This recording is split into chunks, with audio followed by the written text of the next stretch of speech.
Hello. I think, I think we're live. We are, yeah, great. We've got there.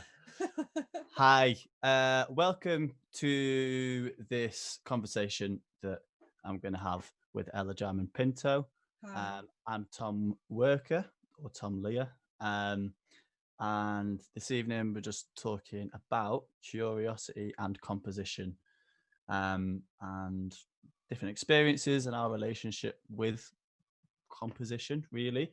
But before we get into the depths of that, just going to do a little introduction. So, first of all, thanks to Blue Jam and Reform Radio for hosting this tonight. Hopefully, this is the first of an, flourishing relationship we're going to have as two musical organisations in the Northwest. Reform Radio are based in Manchester and run a radio station, surprise, surprise, but also do a lot of outreach work. And Blue Jam Arts is based in Penrith, and we're leaning towards being a composition collective that also does different sort of sessional work in an outreach capacity in Cumbria and the Northwest. As I mentioned, I'm Tom Werkha. I came through Blue Jam from about the age of 13-ish or something like that. And now I'm a director of Blue Jam Arts. And Ella, I'll pass over to you. Hi, I'm Ella. Ella Jarman-Pinto. I'm a composer and I write for film and TV. And prior to this, I've only just pivoted. And prior to this, I was doing a lot of concert compositions. So working in the classical, contemporary classical world, which I haven't really left, but it's nice to kind of find your way into a new industry. It's really exciting. I also came through Blue Jam.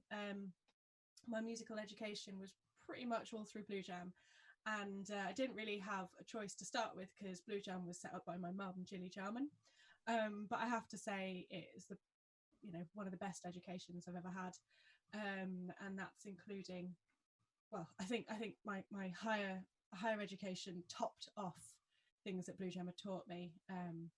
But yeah, just Tom and I were talking just now that actually the ethos that we both hold comes from Blue Jam, I think, and we've obviously added to it with our added experiences as the years have gone on. But Blue Jam, this idea that music is for everybody, that everyone can create music, doesn't matter whether you think you're talented or not, doesn't matter whether you've got equipment or not, doesn't matter if you've got an instrument or not, whether you can even play a thing. Music is for you if you want to engage.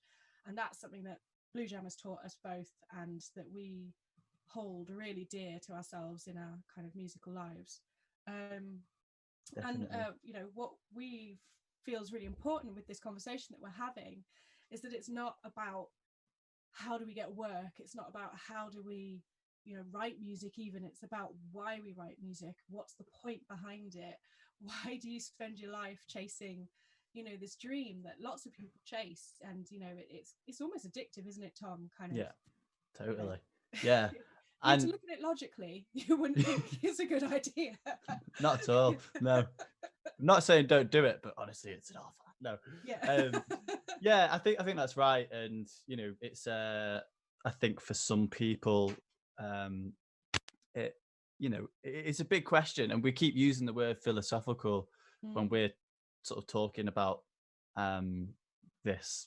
This is for everyone at home. This is before this meeting. We'll say the word philosophical again, but it's quite a deep subject. It's quite it's something that feels like it is at the core of who you are in a way, as to why you feel driven to pursue and compose and write music. And that's this. I mean, there's not any definitive answers, but our experiences hopefully will like shed a bit of light on that for people, because we've been through a few different places with it both, haven't we?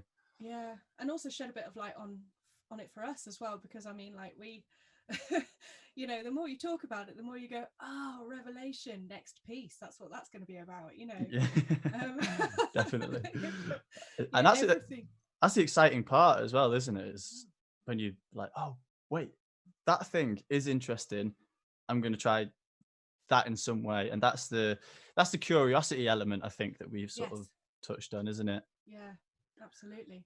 So So just do before you we just before we go any further, I was just going to say, if anybody's got any questions, good point. you can type your questions into the Mixcloud chat as we go through this. There we Yeah. go. That's the last bit of housekeeping.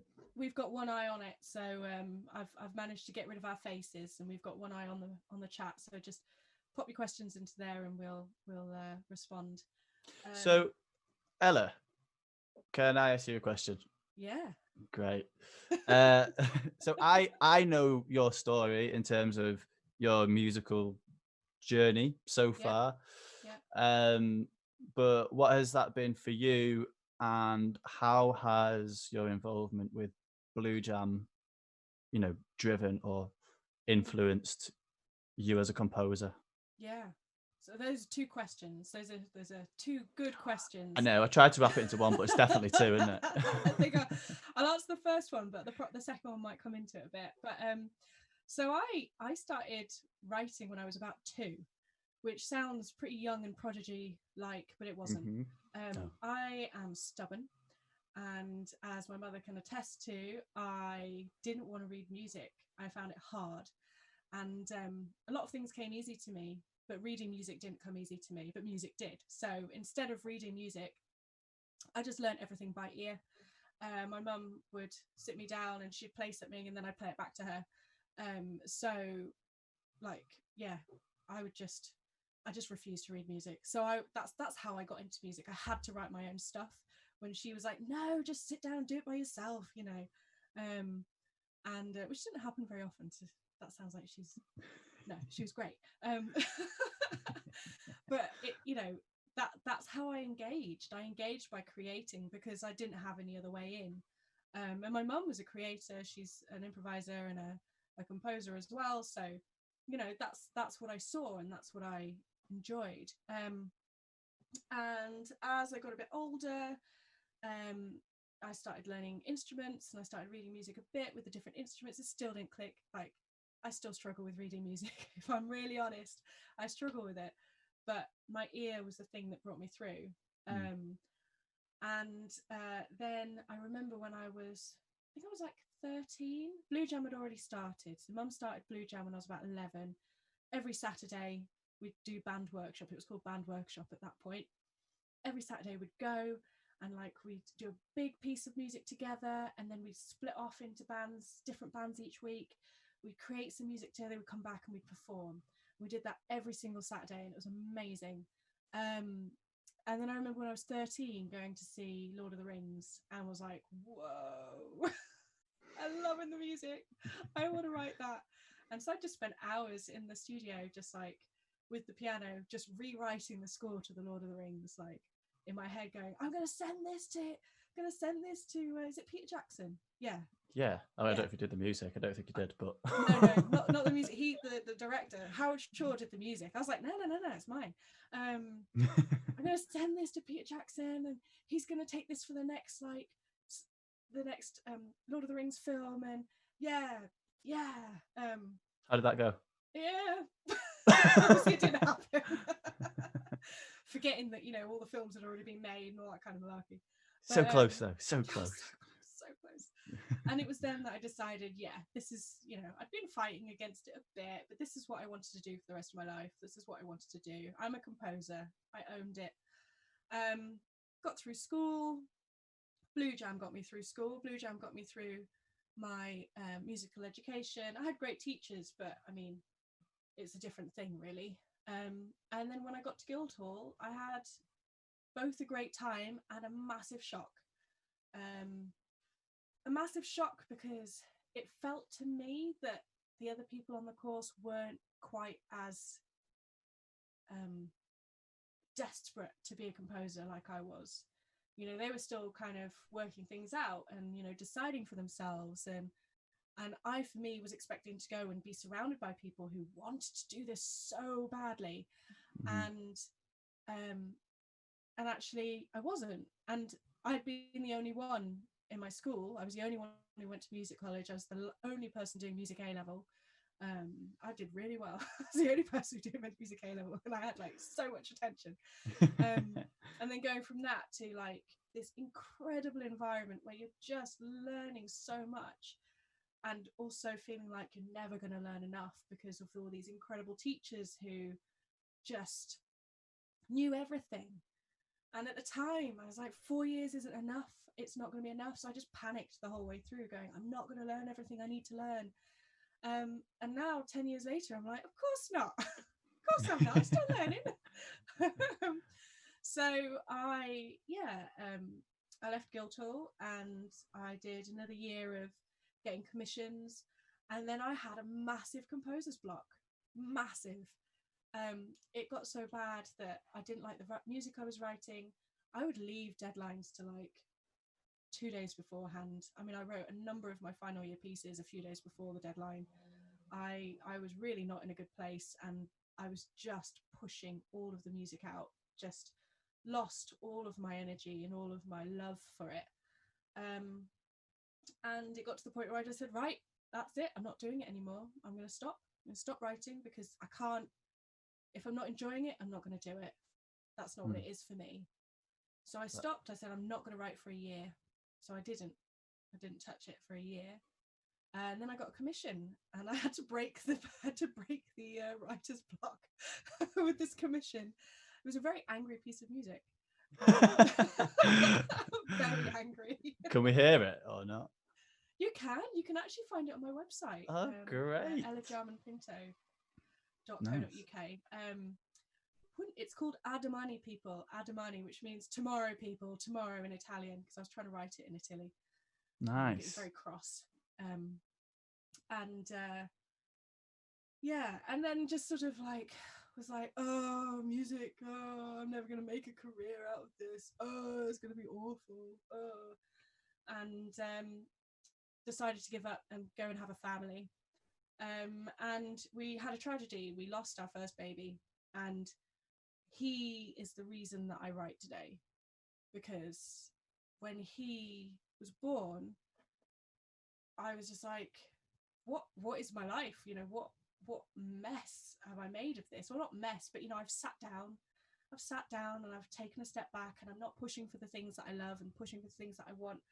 And I have to prove, and I felt this with every single one of my children since, but like with him, it was the strongest. It's like, I have to prove to him that I am worth it for him. And so I started writing, and I've been going ever since. And and then, you know, the writing now isn't an issue. It's now, how do I make the career out of my writing? So I've sort of got past that first block, and there's this extension of, you know, actually it is time for this to be my career. There's no step backs, you know. I want this to be my career. I want to earn a living from writing music, because that's what I do. That's who I am. And it's not acceptable for me to take a step back and do that in any other way. So that's my goal right now. That's good. I mean, you know, that it is, we said just before we came on here that that it's really important that you experience moments with like your, I don't know, your relationship with music. Basically, it's not, it can't all be good all the time, because that isn't life. And it needs to have some sort of like connection or anchor in the peaks and troughs that like we always experience, doesn't it? And absolutely, you know, that can be a massive motivator, which is a really good thing. But also I think you learn whether or not you're going to stick with it, perhaps. I mean, you know, you can't get joy if you don't experience the suffering. You know, joy is all sweeter for the suffering that comes, that surrounds it, and joy surrounds suffering. You know, they are intermingled, like sound waves. They're all intermingled. Yeah. And I when I speak about this, I speak of music. I'm not speaking of, you know, the life behind the music. I'm speaking of music in that way. You know, you have joy and suffering in your music creating, don't you? You know, you have those moments when you're going, what am I doing with my life? Why am I doing this? This is horrendous. I'm gonna fail. I hate it so much, you know. I've got a little diary that I write all my things down, going, I can't do it. And then you have those moments when you go, I'm a genius. I'm such a genius. solve the problem. You've got to be prepared for those highs and lows, and for it to affect the rest of your life and your relationships around you in that composing period. Definitely. I think also when you're working with people, so I'm sure Keisha Thompson won't mind me bringing this up, because we've been working on Keisha's a record for Keisha recently for a while, but it's brought up some interesting things about how you sort of approach composing and your art form, I suppose. So you shouldn't feel like you need to rush it. I mean, great. Some people want to churn things out really quickly. But one of the other points we got to was we basically just disagreed on a track and whether or not it was going to be included or whether we liked it or not. And at first it was a bit of a loggerheads over this, like, no, but my idea is the right idea. No, but my idea is the right idea. Blah blah blah blah. But then ultimately, that the important thing was the actual outcome of that. So we very diplomatically had a conversation and settled it. But what we talked about was you can't go into any sort of artistic process and again just assume that it's all going to be perfect, because actually you need to put the groundwork in. And if you get to the point where you disagree and the project falls apart, then that just says that relationship maybe wasn't good enough. Absolutely. And when you go into a process of working with people, and you're saying, okay, let's go and explore this new space, then you are going into the dark with that person, and you completely have to, I don't know, I think you have to sort of practice your solidarity with one another in that situation, because someone might have an experience, a tragedy, or just not like something. There might be a difference of opinions, whatever it is. But good art never came out of really perfect, happy situations and processes. So I think that we sort of dubbed this little area of chat as like falling out of love with music, which might sound a bit doomy, but it's really important in that process of sort of writing stuff and having confidence in getting things wrong as well. I mean, there's so many different strands I could go to from here, but the whole thing of like, you have to trust. You're talking about this this conversation between yourself and your music partner, and you have to trust that despite the challenges you're experiencing at this moment in time, that you're going to come forward with a solution. And it's the same when you're writing music on your own as well. You have to trust that you've got a challenge, and you are going to come through that challenge, and you're going to come through with something, because you have to. But you also have to trust that you're going to come through something that you like. It is a massive exercise in trust, actually, isn't it?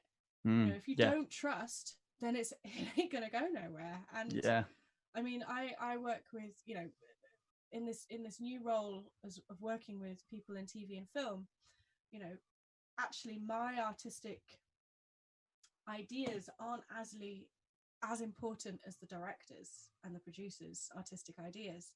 My artistic ideas are a conduit to get what they want. It's not about me. So they have to trust me that in my roundabout way I will get somewhere for them, and I have to trust them that they're going to tell me what they need, rather than just be like, it'll be fine, and I'm not going to say anything and then not get what they want, and then loads of feelings get hurt. It has to be a really open, almost intimate. It's quite intimate, isn't it? You have to you wouldn't necessarily be like that with a friend who you'd kind of only met a couple of times, but when you're working together like that, it's I think you need to unearth something about yourself to one another, and sort of to an extent put your cards on the table and say, this is actually me, or the way I do something. Let's not say it, let's not look at that as an obstacle. Let's look at that as something we can explore in some way, or Yeah. examine, or criticize maybe. So should we play a piece of music? I think that's a good idea. Let's play a piece of music, and then it's time for your route into music afterwards. Oh. And then we've got Okay. some questions as well, but yeah. So I might play something if that's okay. Go for it. So this is something that we're working on, myself and Keisha Thompson, who I just mentioned. And this is on her upcoming record, which will be out hopefully in the next few months. And this track's called Curse of I.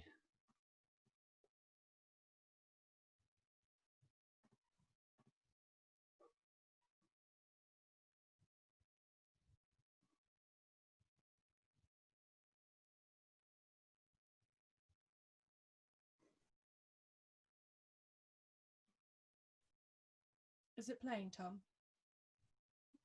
Yeah, can you not hear it? Nope. Try sharing again. Do you know what? In that case, I mean, everyone was being very kind about it. Should I play some music? Let's do that. Okay.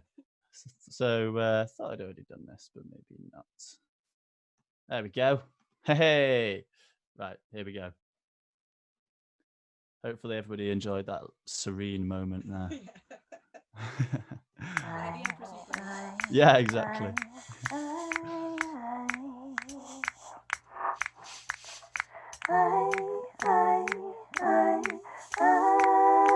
I'm glad we've answered your question, Josh.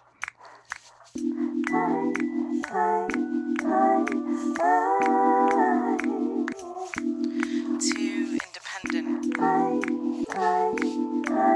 Too intimidating. Too individual. Intelligent.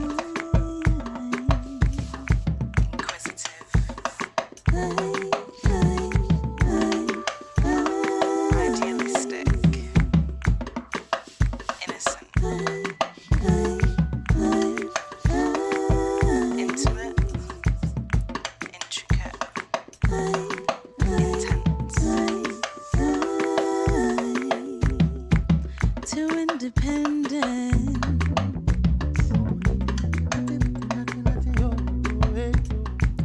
Intimidating. Individual. Intelligent. Inquisitive. Idealistic. Innocent. Intimate. Intricate. Intense. Let them say what they say. Let them say what they say. Girl, too independent.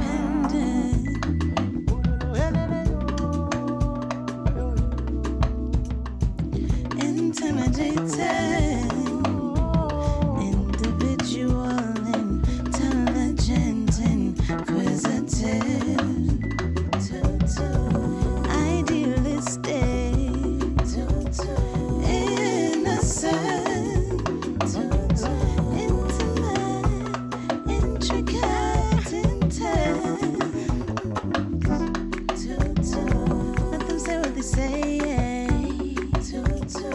Let them say what they say. Yeah. Let them say what they say.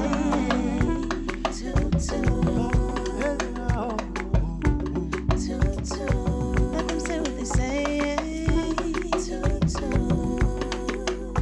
what they say. Yeah.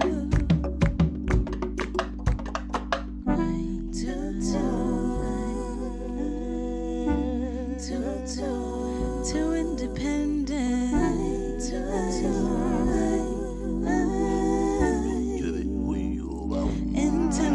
Intimidating. Individual. Intelligent. Inquisitive. Idealistic. Innocent.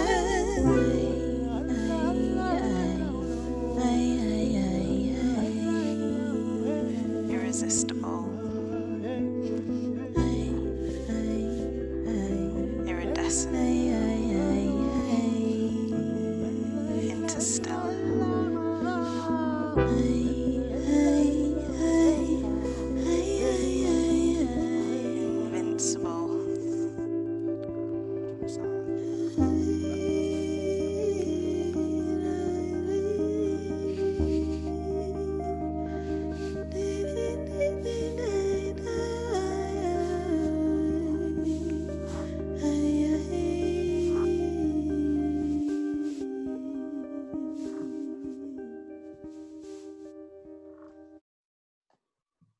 There we go.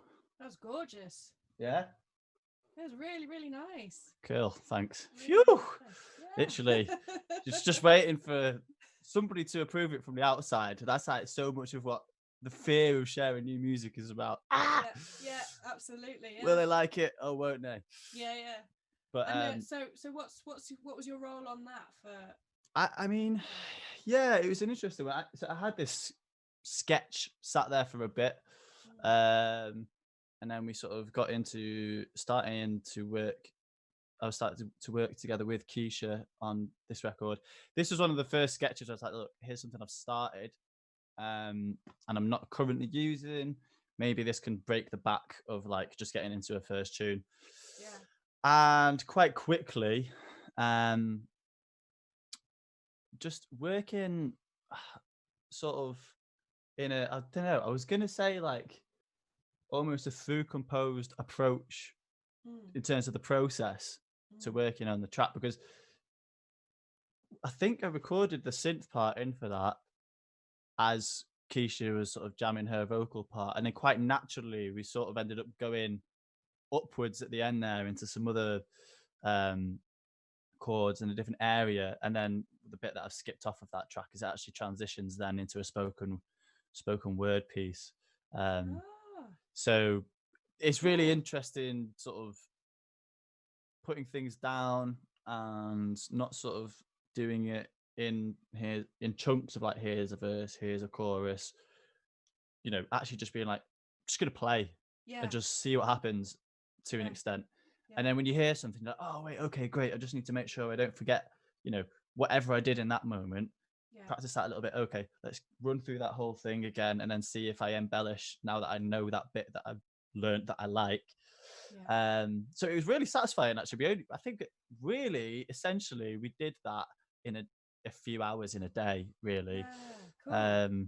So that was really good. And that was you know, I think part of it was the excitement, because when you start something new and you're writing a new idea, I think that really propels you.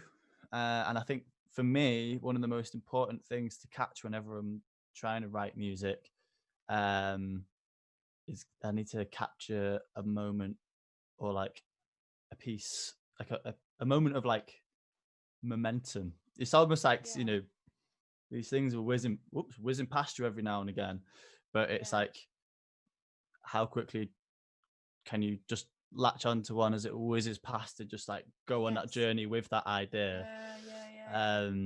So, you know, that's I think that's probably the hardest thing when it comes to writing music, is like you can be walking down the street and being like, oh, wait, I've got this idea in my head. Like, how do I remember it? Which is why your phone fills up with loads of stupid voice notes all the time. But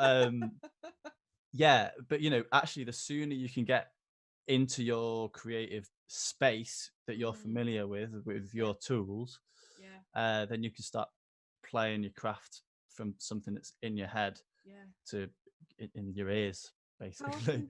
How often do you let them go? Because I had one the other day and it was like 2 a.m. and I was lying there going, this is so good. And then I thought, but I'm not getting up. I'm not putting this down. Well, I thought, well, you know what? If you're meant to be, you will be there in the morning, and it wasn't. I'm a bit devastated about it. But I know exactly that feeling. I mean, that's it. It weighs up against the reality of your life as well, doesn't it? You have to do other things, i.e., you have to sleep. Yes. Especially if you've got kids, apparently. Any sleep you get is precious. yeah. So I do let those things slide sometimes, but I've just been working on I had this sort of instrumental idea for my next body of work, and I wanted to reach out to my mate Chunky and see if he'd be prepared to work on it with me. So he's an MC. I can't do that, but I know that by me going, okay, here's a sort of, you know, not a blank slate, but here's a canvas for you. As soon as you start chucking some color on there, I'm going to start to get an idea of some of the shapes or patterns that I can see in that. And like that happened, and it's happened really nicely. So I think actually the last time I had that moment was the other day after listening to a quick verse that he'd put down on it as a sort of guide track. I was like, oh wait, that's now informed this next section of the music. Yes. And it was in my head, and it's like, you know, it's oh do do do do do do, some like walking bass line sort of thing. And wait, I need this type of percussion because it needs to suddenly like lift. So the vocals have informed the energy of the music, and I need to make sure that that is met. I've had this idea, quick, run upstairs and get it down, and just do it. So you know, that's really it's satisfying when you can catch it, but yeah, there are times where you can't. And sleep is one of those. The other thing I was going to say about that working with Chunky was, I mean, we said we were going to talk about this anyway. Process though, and we've both got these books with lots of different drawings in, which, you know, they might be random things, but they're basically all sorts of random strange things. There's a train, there's some mountains, there's a chain. So my experience of that was that, oh yeah, nice, a tree. Like I actually mean to be a tree, but that's what came out. Like it's kind of I'm rubbish at drawing, but there's something there which you can't articulate through words or through music. So it's worth just bouncing off that idea, and it's effectively collaborating with your own brain a little bit, but it's some sort of other aspects or area of your brain maybe. So that has been really interesting when Chunky would hit like a little block in his lyrics of like, oh wait, and then he'll just say something to me like I don't know, I think he said mystic to me today. So I was like, oh well, there's these standing stones in Cumbria, and this story about witches being turned to stone and stuff. So yeah, it is Long Meg. Yeah. So that came out in that drawing, and then that sort of informed his lyrics in another way. So yeah. How about your sketches and drawings? My sketches and drawings, and actually this relates to the question that Bryony asked, which was, you know, what were your first? Oh, I can't see it now. What were your first steps when composing? Is that you know, it is that thing of, you know, you have this idea. I mean, I think my greatest fear, which is what I had with the last composition I've literally just finished over the weekend, like, is you have all these sounds and these opportunities and these ideas in your head, and you know, for me it all starts with a concept or a feeling. You know, the first steps are not musical, because music for me is only a conduit of our humanity. It's not a thing that lives on its own for me, because we interpret sound, and we craft it and we create it, and we you know, we I can't remember any of my words, but you get what I mean. We move it, we change it to mean different things to different people. So I always need a story. I have to have a story. I have to have a reason why, because otherwise it feels like it's self-indulgent. It doesn't feel like it speaks to anyone, even if the reason why is like the tiniest little thing, you know. Definitely the tiniest little things. Really, like the music I make as Werkha is, you know, people will probably not see any story or narrative in that, but one of the main things I have that I work from is the title, which will often be the thing that is the reason why I started that tune.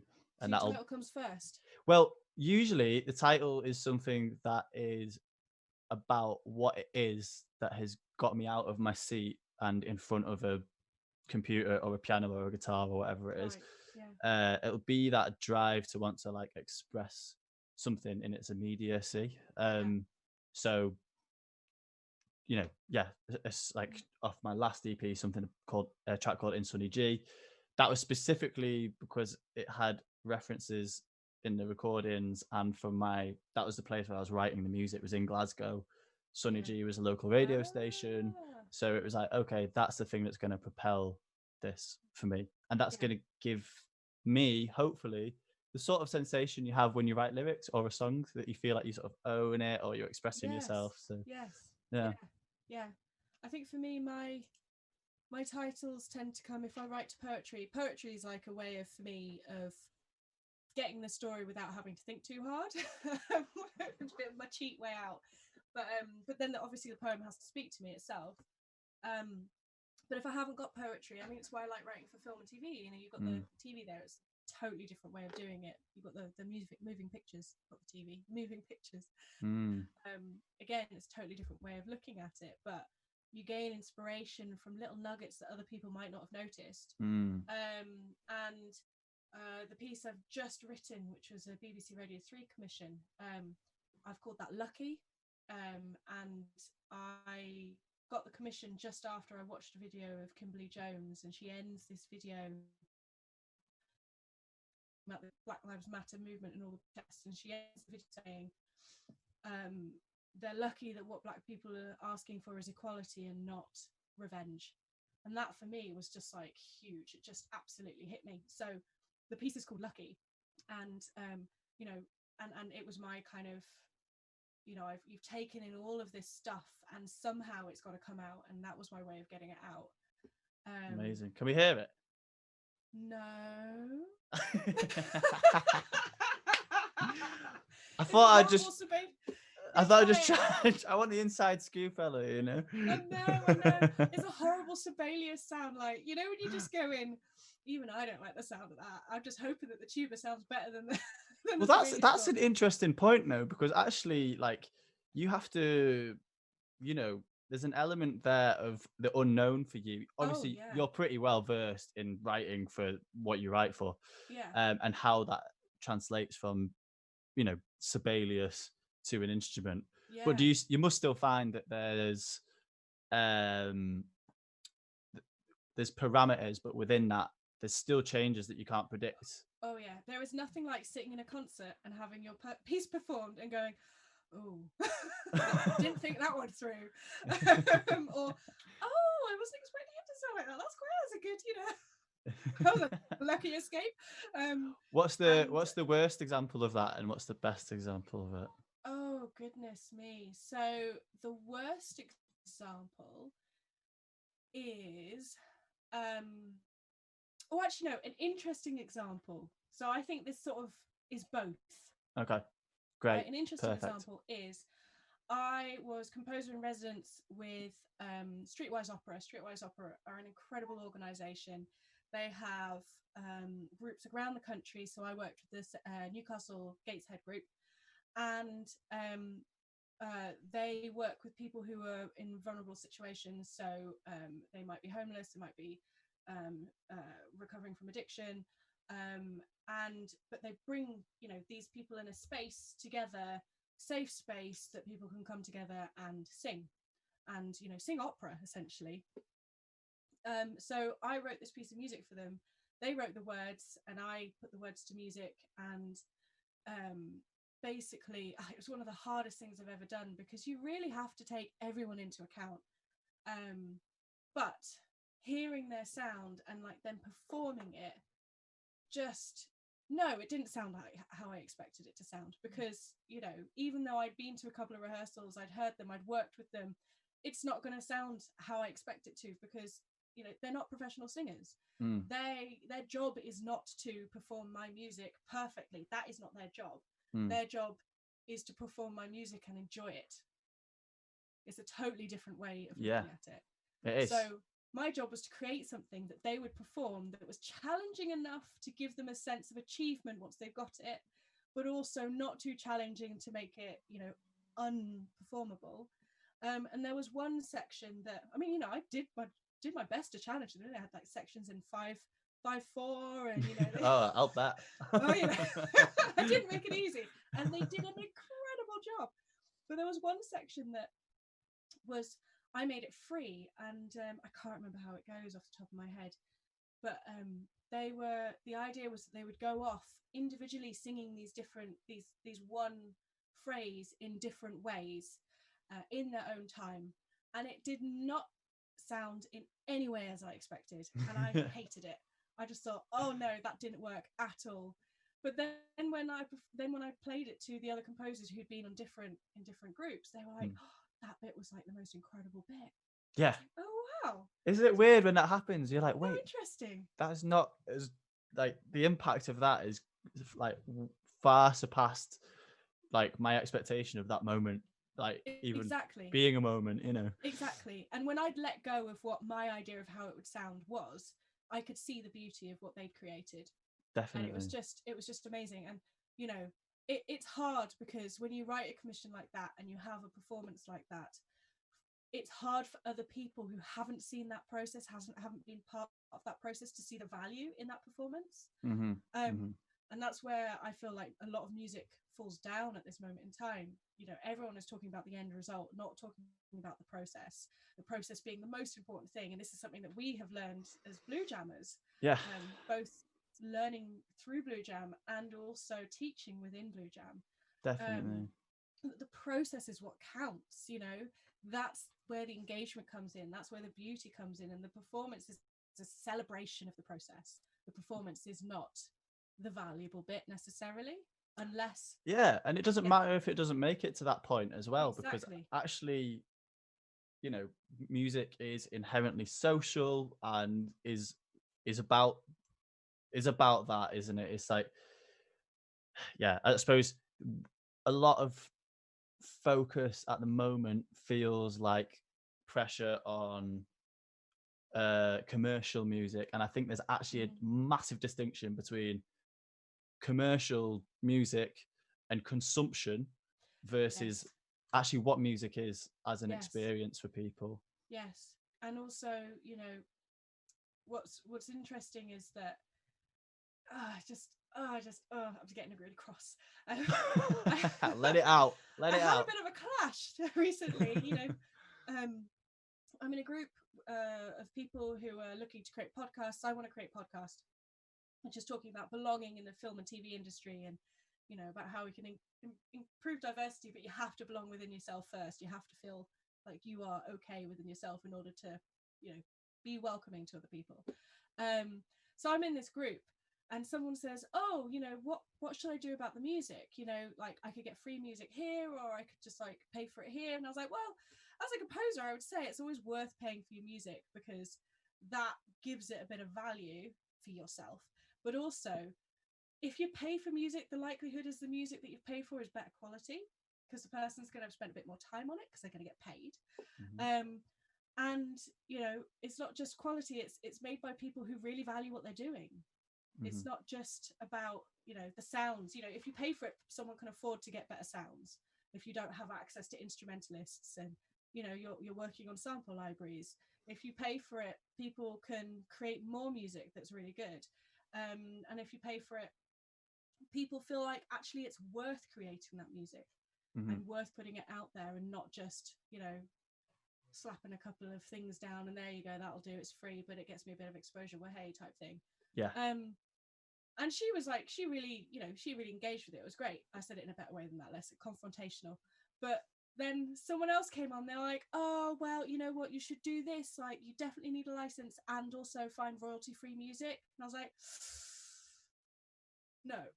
Don't promote royalty free music. Royalty free music kills us. No. Yeah. It really just race to the bottom. Like, people consume music for free. They think that they can get it for free, but it doesn't to produce. It's not free to do it.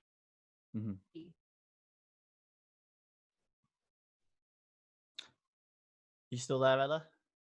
Free. Yeah. Are you still there? I'm still here. Hello. Hi. You're frozen on my visual. I'm here now. But that might just be my internet.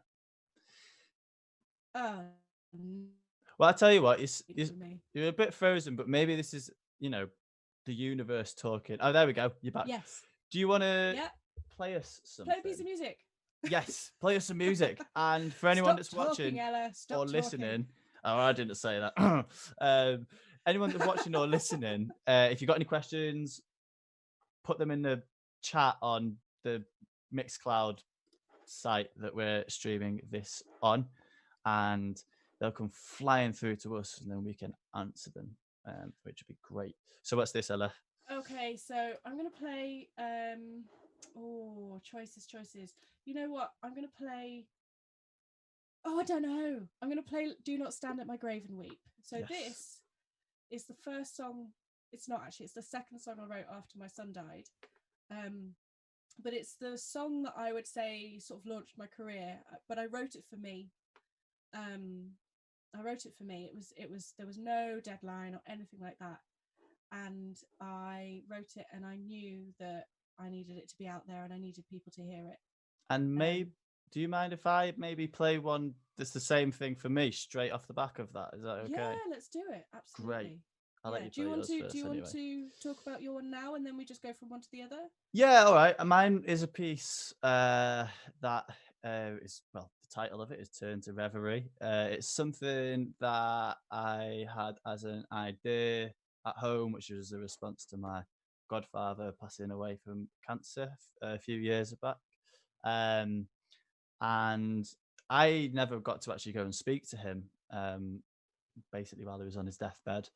But I could send him music. So just a few days before he passed away, this is one of the songs that I sent him, and he requested that I play at his funeral.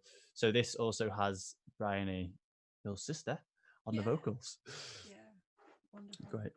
Okay, so Do Not Stand at Your Grave and Weep first, and then Reverie. Yeah. Do not stand at my grave and weep. I am not there, I do not sleep. I am 1,000 wings that blow. I am the diamond glints on snow.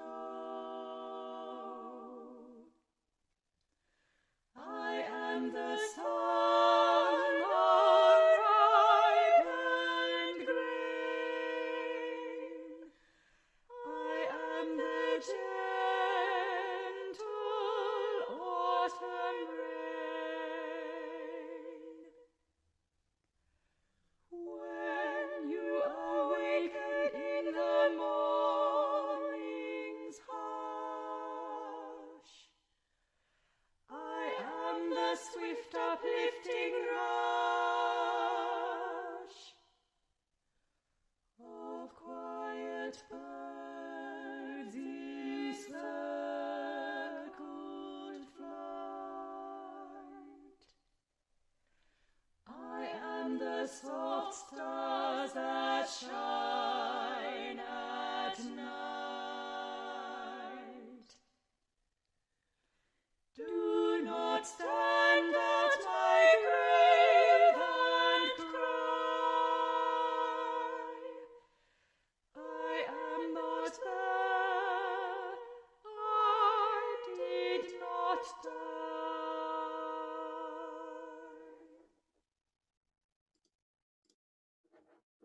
Oh, I've not heard that for a while.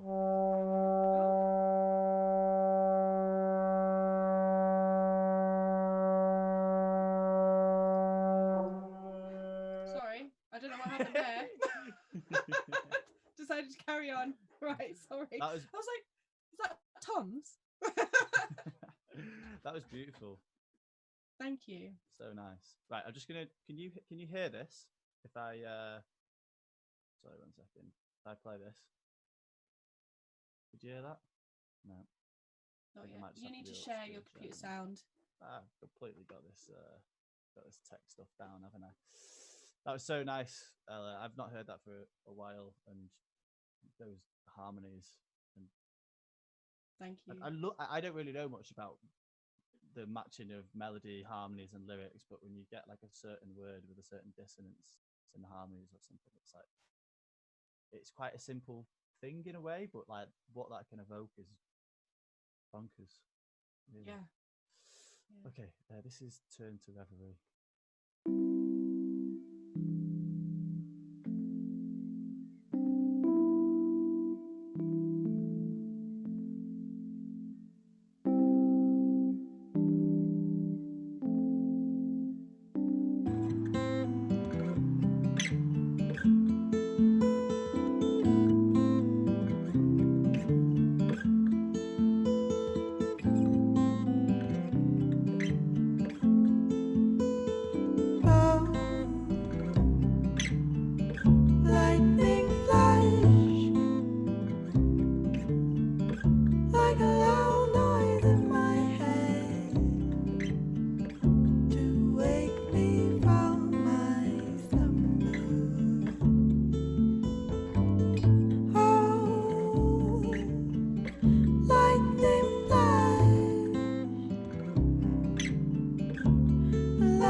I Well, have to say that like I'm almost in tears. It's beautiful. I mean, thanks Brian here as well, because I mean, you know, what a Mm, voice! Still yeah, love it every day. absolutely. Um, no, it's really nice. This is a thing that feels really sort of, I suppose, powerful in a way about us having a conversation, and in relation to Mm, sort of Blue Jam and our sort of principles on music. I actually think they're really strong. I think that's yeah. like, I don't know. I'm not trying to set us apart and give us any sort of like special title, but I just feel like the way in which we've had the importance of the process of making music drilled into us, that Mhm. we've never been taught that like this is like a commercial path. Like one of the things we were saying the other day when we talked about Blue Jam and coming up through Blue Jam and learning music together and breaking off into all those different groups, Mm. it produced good people. It produced some Yes. great musicians, but actually there's quite a lot of people that didn't go on to do music, No. and they're just great. And I like to think that that process of music can shape people in a positive way as well. Yeah. I mean, if you are talking to, like you say, if you're having to have that conversation with people every day, putting yourself, you have to be really vulnerable when you're writing music. You have to put yourself out there. You have to have that trust, and you have to trust that someone else will respect you back in the same way. You have to be, in order to be successful in your musical partnerships and musical relationships, and have um long lasting collaborations with people, you have to be a decent human being. You Mm. can't not. People Hmm. don't want to work with you. Yeah, But yeah. people don't want to work with you, but then if you value the process, if you value that connecting context part of the music, it kind of gets you there automatically. And I Hmm. think you're totally right. Um it's really interesting seeing people, both going through the process of learning through Blue Jam ourselves, but also seeing people go through it themselves, and how much responsibility you're taught. That's it, it's responsibility. Yeah. You are taught to take responsibility for your own actions, your own creative genius, your own creative being. For the music, you take responsibility for the music itself. it's it's huge, and you're right, it creates really good people. Mm. And I have to say, I've worked and taught people who've been through Blue Jam, and I've taught people who have not been through Blue Jam, and I'll be like, there is a real difference.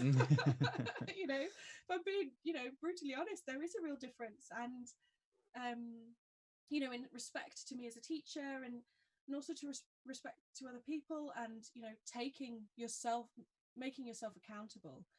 I mean, yeah, I mean, when I'm talking about working with directors, I don't actually talk about the music very much, because I don't think it matters. Mm. Actually, what matters is the creative collaboration, because the music will come from that.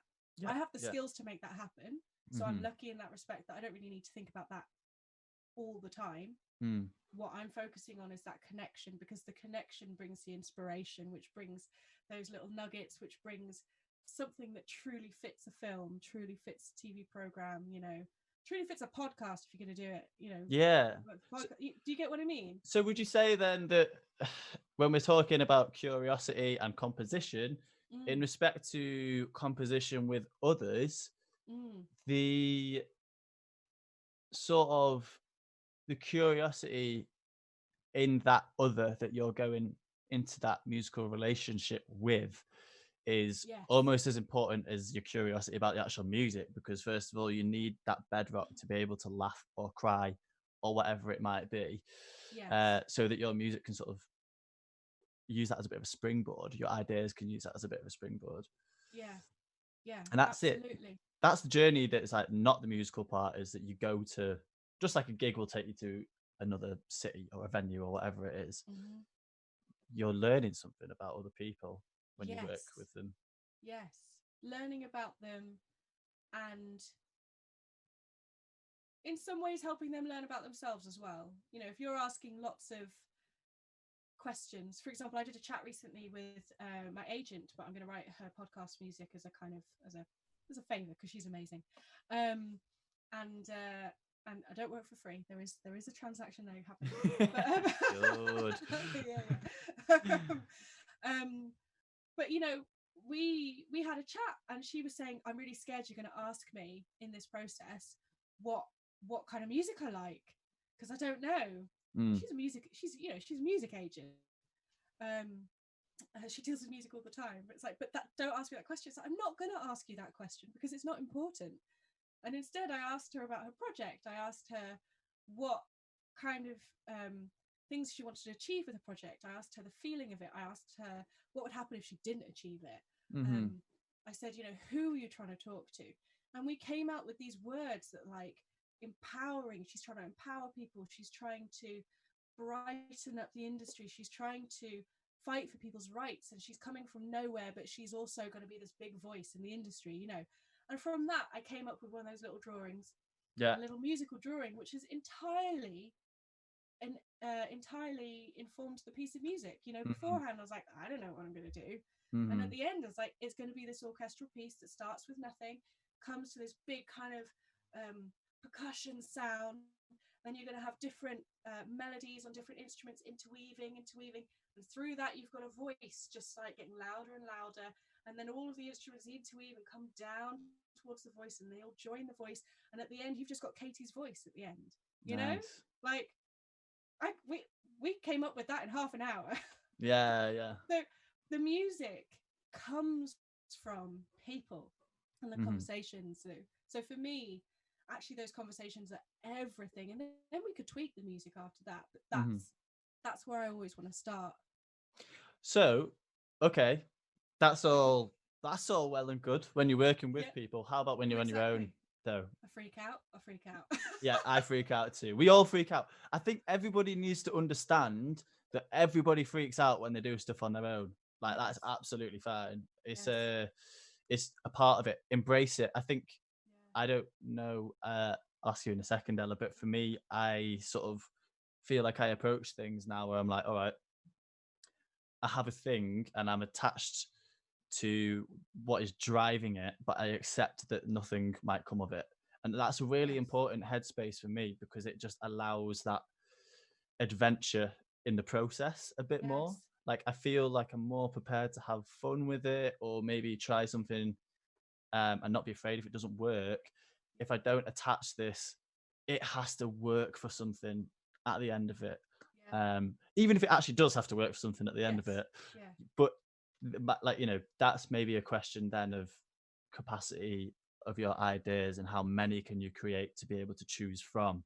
But in terms of each idea individually on your own, I think that, like, you know, that for me, allowing an idea sort of a bit of wiggle room in terms of, it's like throwing it into space and I'm not sure which planet it's going to orbit around.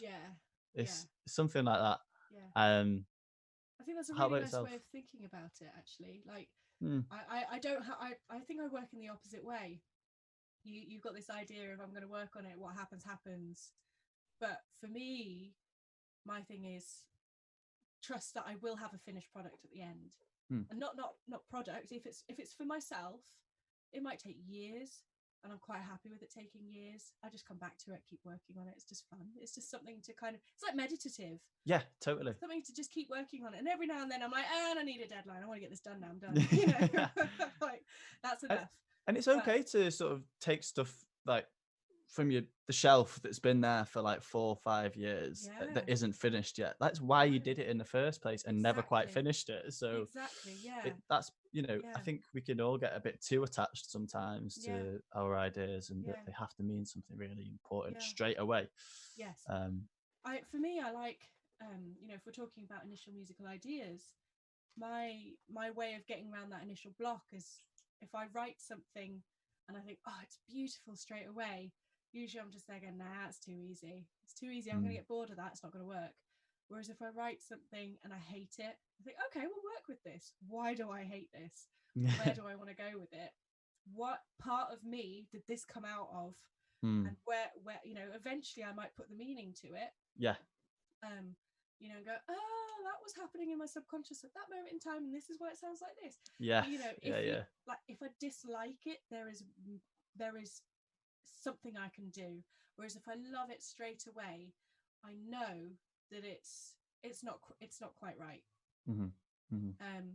But I do, when I'm writing, have this absolute faith that there's this belief that it's going to be finished, and I will overcome every single challenge that comes my way in order to finish it. Yeah, that's like that's the way in which you realize that you just love what you're doing, and that you're going to keep doing it. Because if you'd get so put off that you would stop, and some people do, and that's absolutely fine. But when you don't, and it irritates you, and it's just at the back there, and it's like nom, nom, nom, nom, nom, nom, nom, nom, nom. You're walking around town and you go, get out of my head. I just want a break from you. All right. How would you reckon to sort of another 10-15 minutes ish? Is that okay? Yeah, I'm good for that. Do you want to play another tune for us? Yes, I'll play another tune. Sweet. This one, you know what? Let's just go into the Westworld scoring competition. Okay, what's this then? So this is, I'm just going to set it up as I talk, so I'm not that's big. This is a scoring competition that has been huge in the composer world. Oh, right. Okay. And basically, so a musical score. It's a musical score to a film. So can you see it? Hold on. I can see it? I can see something. Yeah. Oh. I've made it big. Yeah. Yeah, we can. There we go. Okay. So basically, Spitfire is an amazing organization that does sample libraries. And what's even better about these sample libraries is that they do it in a way that the people who perform for them get royalties. Mm-hmm. So you're not taking away from the industry, which is fantastic. So they did a competition with Westworld, and 11,000 composers entered this. And then there was a massive hoo-ha when they announced the winners. And I personally think, get over it. It was a great experience. This is my entry. Nice. I did this in 2 days.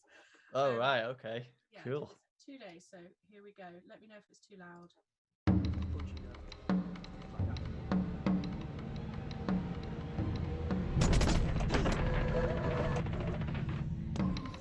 Verified. Enable semi-automatic control. Disable safety features. Maximum speed. Go.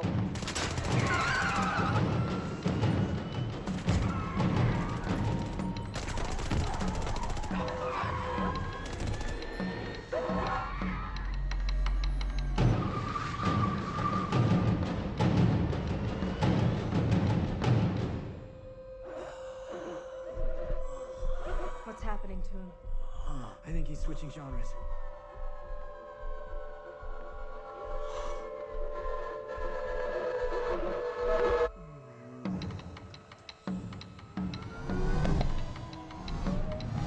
We need distance. Head south.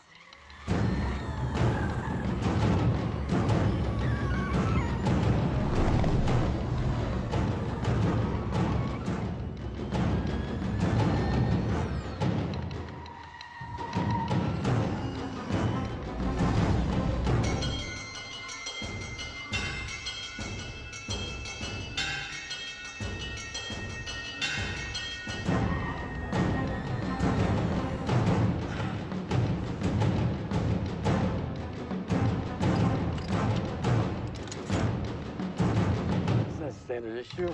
No. It's not.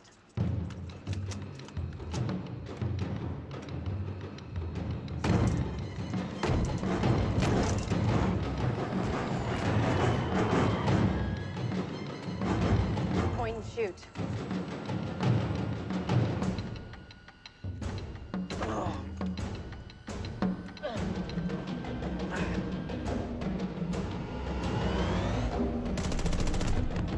Police ahead. Maintain speed. Maintaining speed. sharp left. Now.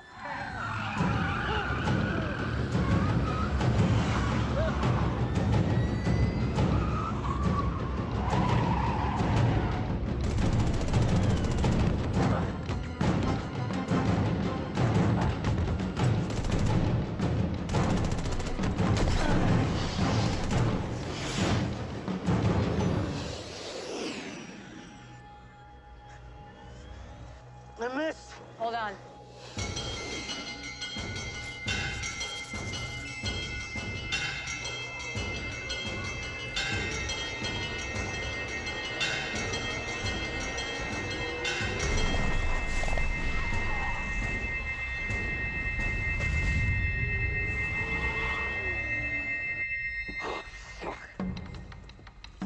All right, I need you. Drop in, intersect, maximum speed.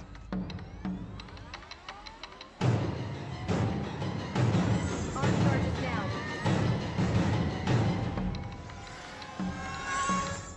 Accelerate. Acceleration at 90%.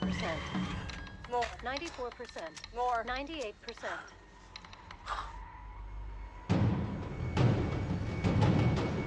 Stop.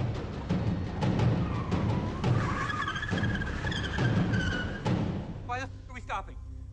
Get down.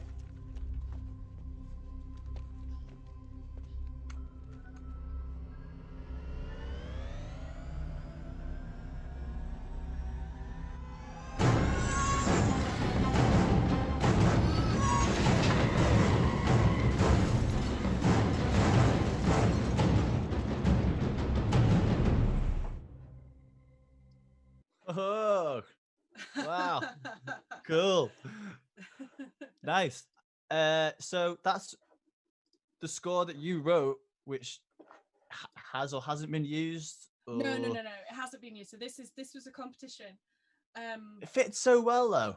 That felt Thank like you. it was the score. Do you know what I mean? That was Thank like, you. yeah. That was what I was aiming for. That's what 11,000 other people were aiming for too.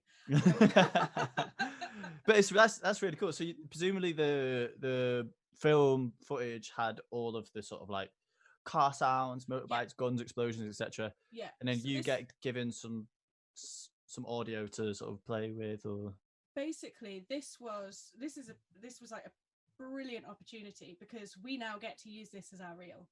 So they provided everything, you know, the scene with all of the sound effects and everything that they have in there except for the music, and then it was a blank slate. We just create whatever we wanted. mm-hmm. So that was I think I spent 2 weeks trying to do it, then went, oh, I can't do this, wrote another piece of music 2 days beforehand, and then I was like, no, I have to enter this competition. I've just got to do it. So I did it. I think I did it in 2 days. Cool. And it was really great fun. It was really great fun to do it. And obviously, you know, I watch that now and go, I could have done that.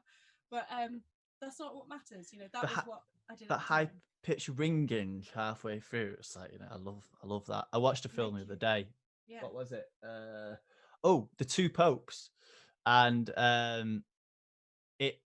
all the scenes are really clever. Like the writing's great, but the way the sound builds up, because it can't be like loads of sound because it's like a lot of conversation.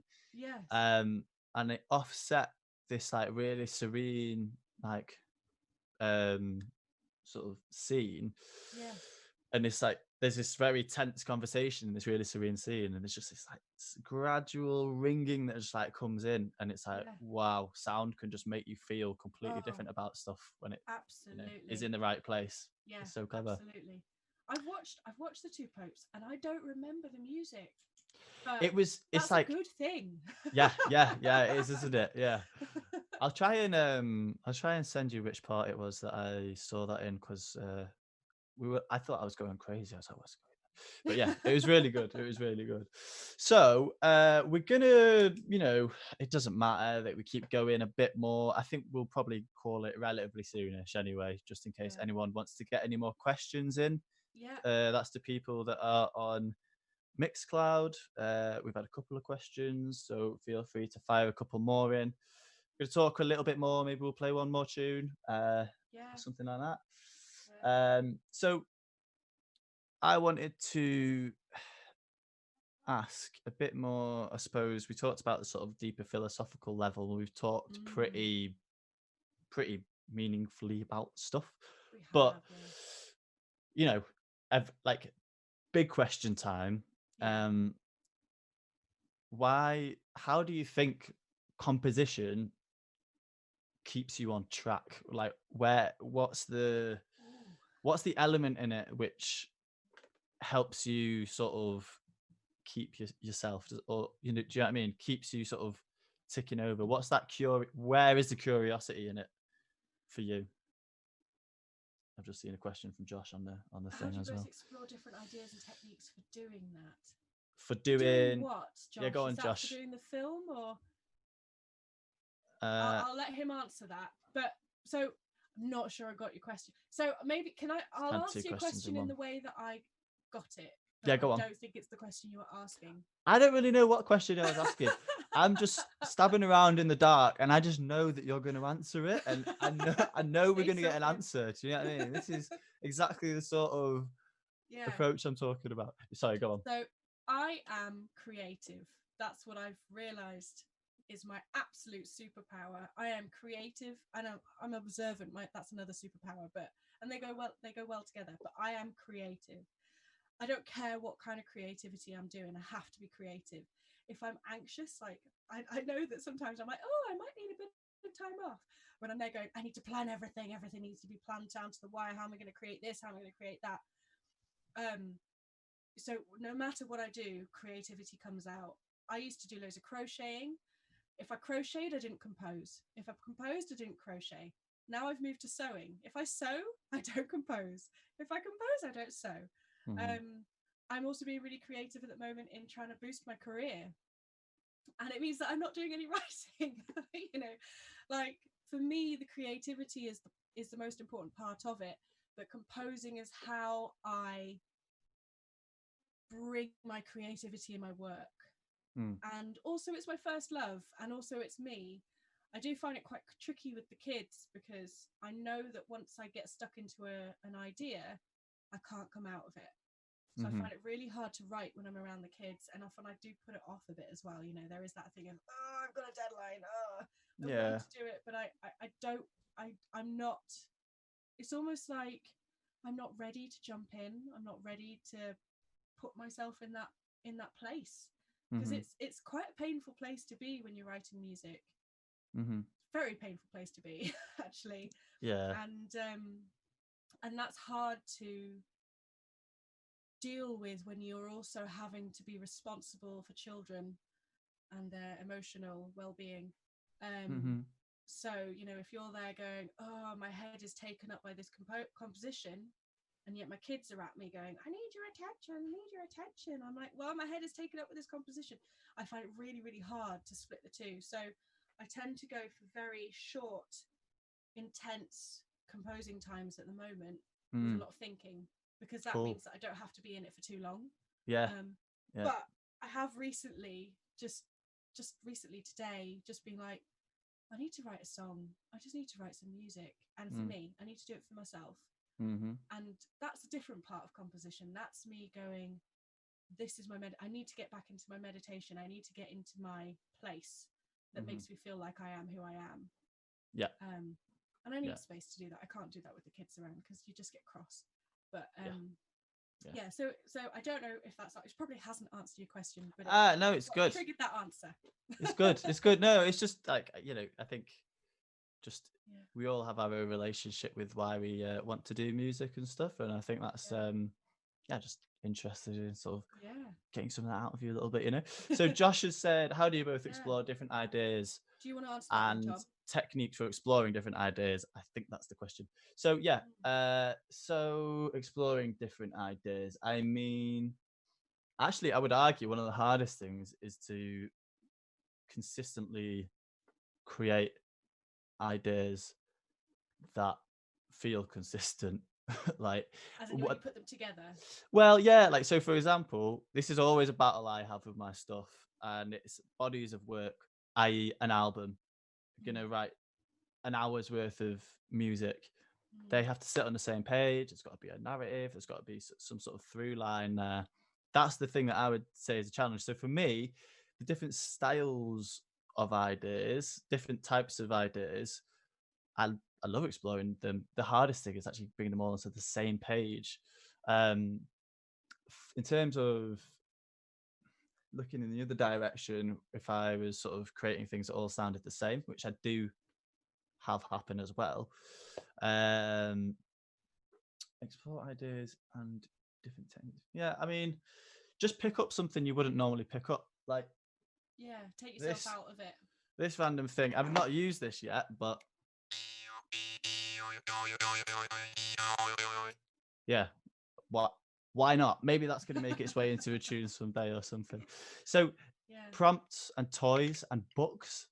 Mhm. Actually, like today, in this session with Chunky, we were going through some books and just talking about what we were talking about in relation to the tune, but informing each other and also reaching to books or pictures, extra musical things, I suppose.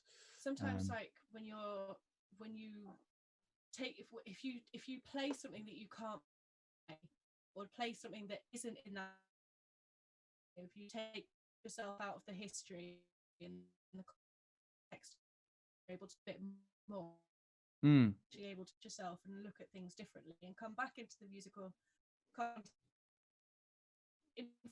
Oh no, have I disappeared again? You're a bit crackly, Almost, but right. I think you're back.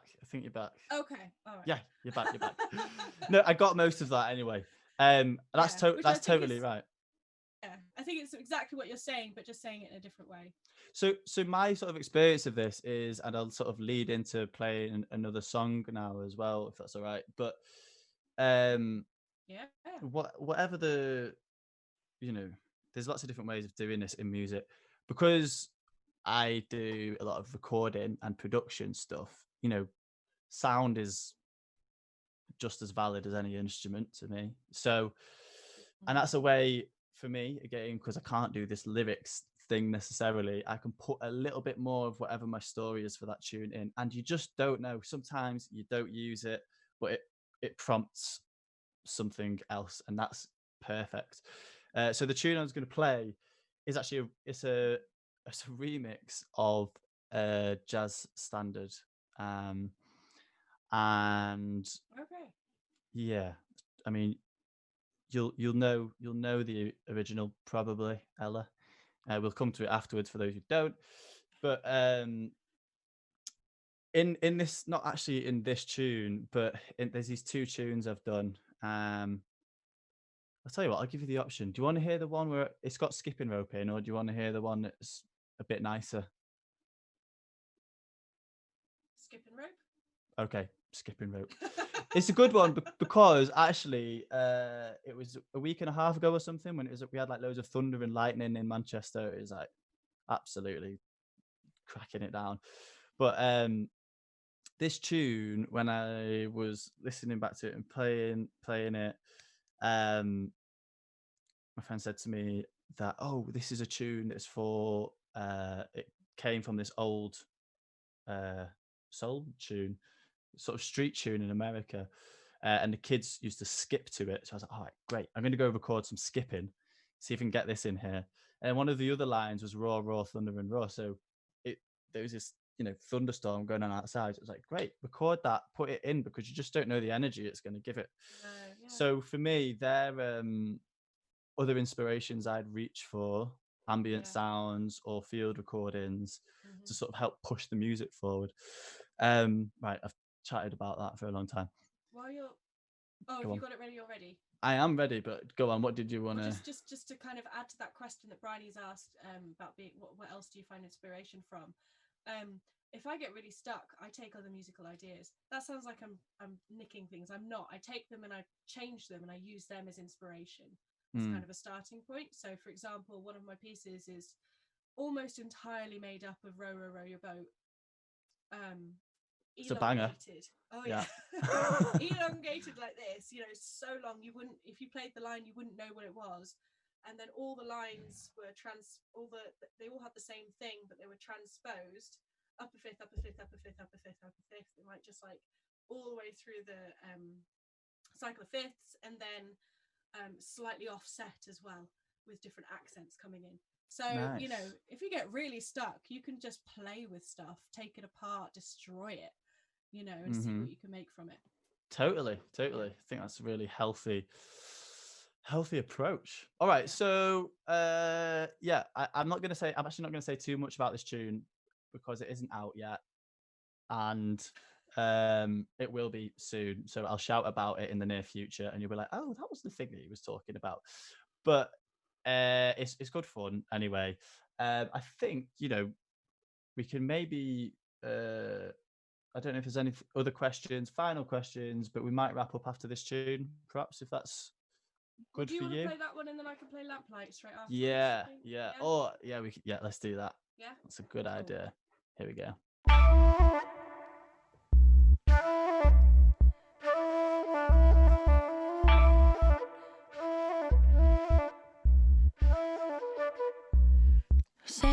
Sane, they're all insane.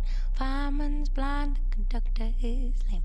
Cincinnati jacket and a sad look dame, hanging out the window with a bottle full of rain. Clap hands, clap hands, clap hands, clap hands. He said a roar, roar, the thunder and the roar. Sun just never coming back here no more. Moon in the window and a bird on the pole. Always find a millionaire to shovel all your coal. Clap hands, clap hands, clap hands, clap hands.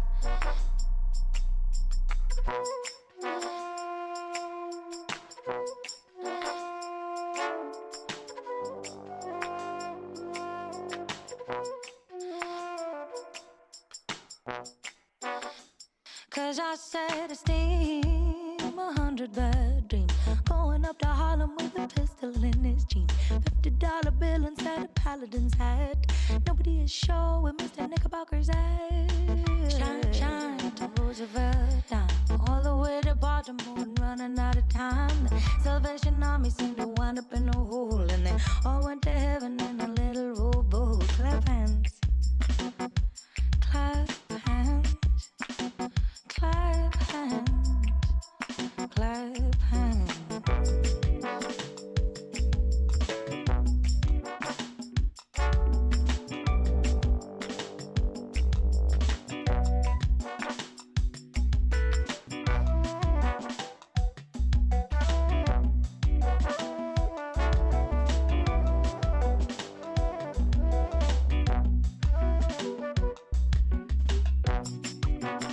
Can you hear the skipping?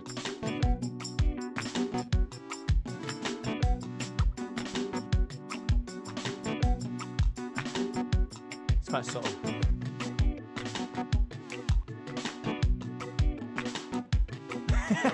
Maybe not.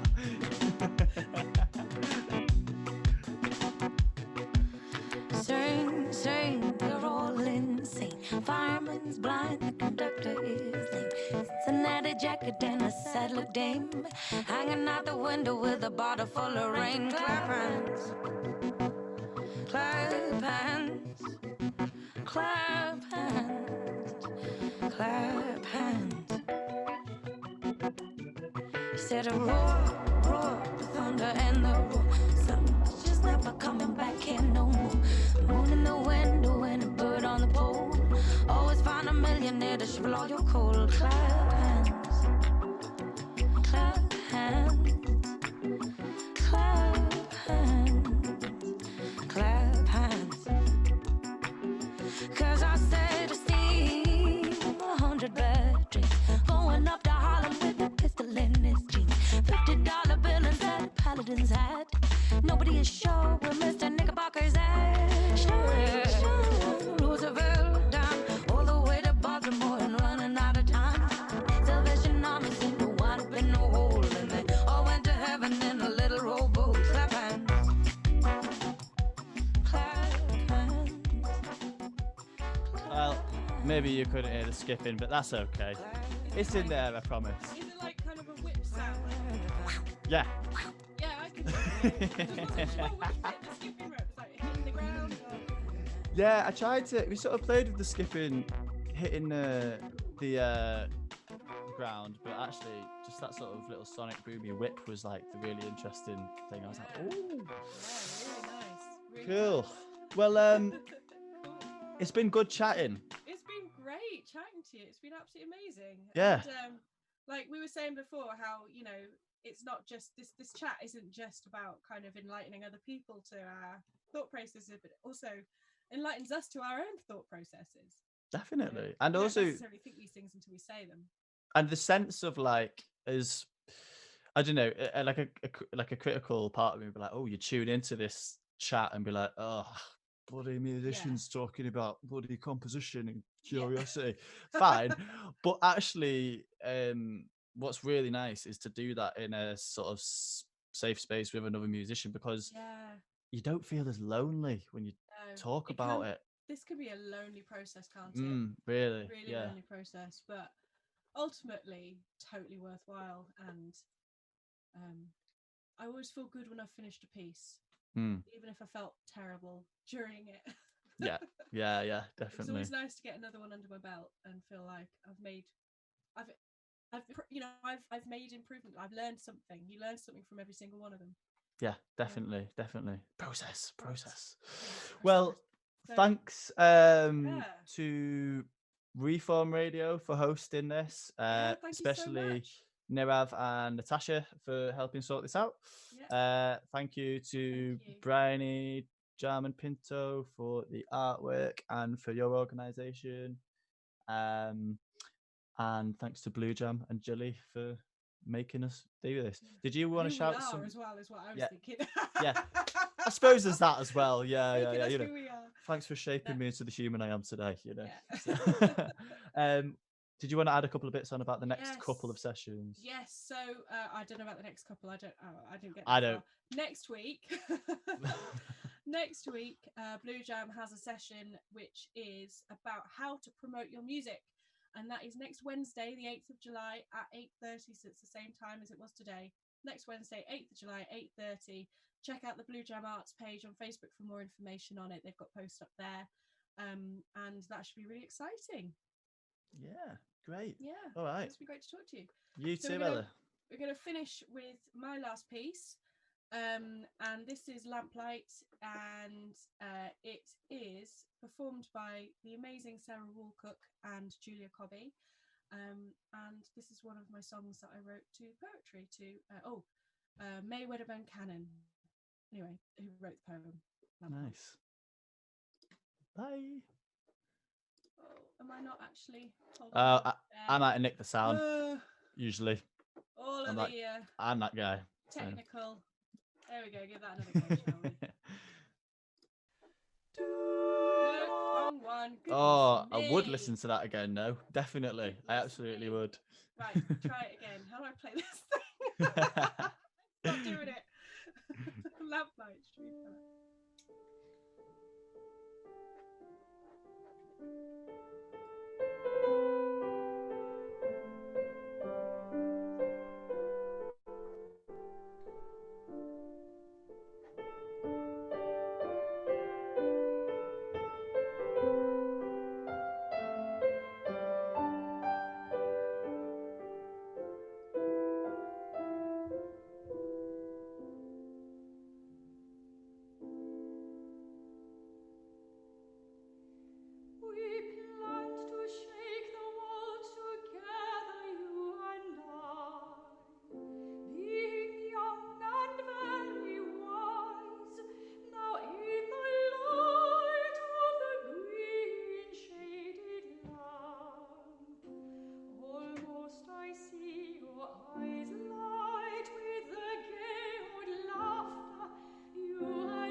Dreamy.